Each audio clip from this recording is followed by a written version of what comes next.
Nasıl?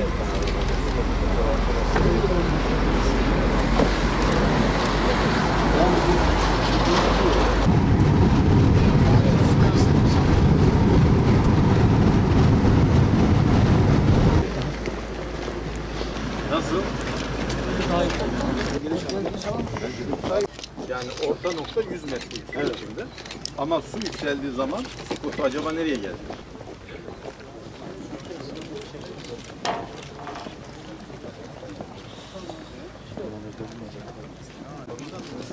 Tamam.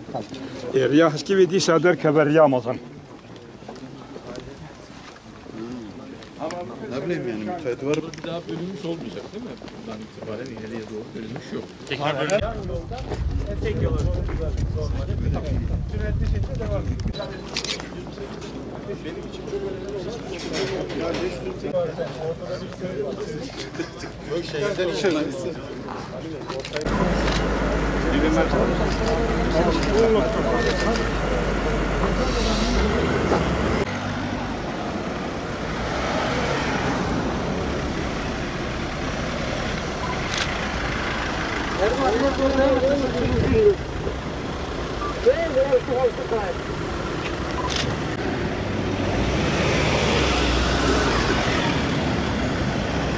Değerli arkadaşlar, bugün Ilısu projesinin çok önemli bir merhalesini daha hep birlikte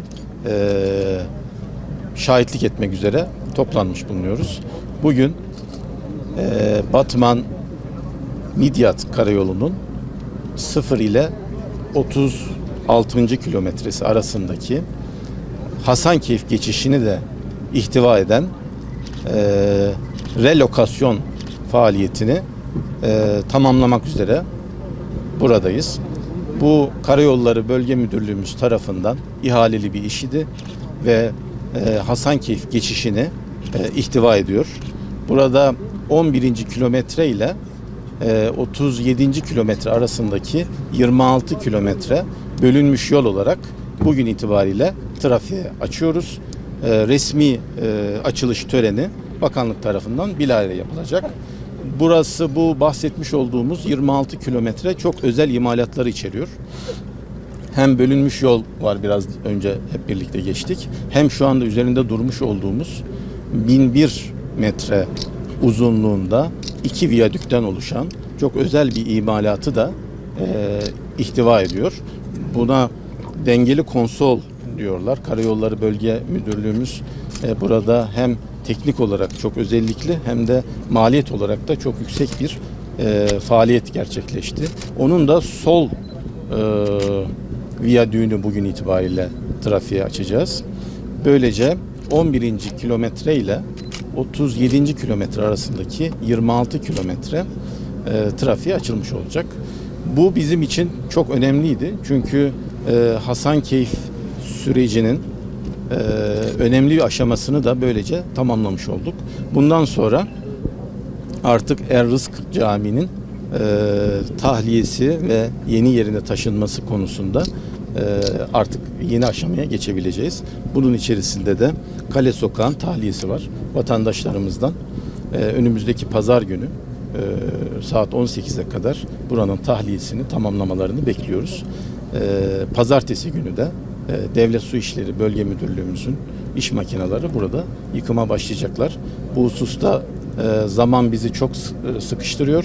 Çünkü sular yükseliyor malum. Er-Rızk Camii'nin bir an evvel oradan tahliyesini tamamlamamız gerekiyor.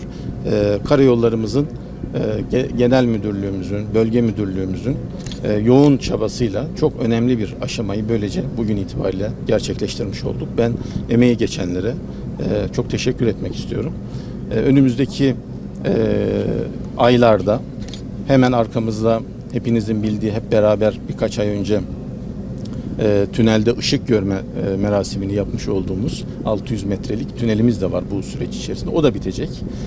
Ve ilk 11 kilometrede Batman'dan itibaren başlayan ilk 11 kilometrede tamamlandığı zaman biz Batman'la Hasankeyf arasında BSK'lı son derece kaliteli bir bölünmüş yola kavuşmuş olacağız.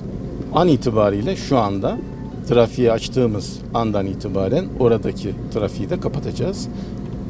ve Hasankeyf bağlantısı bu yoldan yapılır. Biraz önce şehir merkezi geçişinden şehir merkezine ve oradaki köylere bağlantı sağlanacak. Sadece şu viyadüklerin 400 milyonun üzerinde bir maliyeti olduğunu biliyorum. Büyük maliyetli, artı biliyorsunuz 600 metrelik 2 tane de tünelimiz var. Artı biraz önce üzerinden geçmiş olduğumuz Hasankeyf 1 viyadükleri de var. 2015 yılında tamamlanmıştı bunlar. Onlar da 465 herhalde 465 metre uzunluğunda. Yani bu çok maliyetli, çok önemli bir relokasyon faaliyetidir. O açıdan da çok ciddi maliyetler olduğunu ifade etmek lazım. İlk ve son geçiş oldu viyadükten. Çünkü burası yaya geçişine kapanacak birazdan. Tamamen araç geçişi olacak.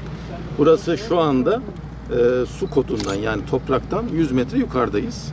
Ama baraj gölü oluştuğu zaman burası baraj gölü 27. metreye kadar yükselecek. Yani bulunduğumuz yerden 27 metre aşağıda da göl olacak. Bu tabii ki enine olarak da tahmin ediyorum büyük bir alanı kaplayacak. Ilısu Baraj Gölü'nün en yayvan olduğu birkaç yerden biri burası.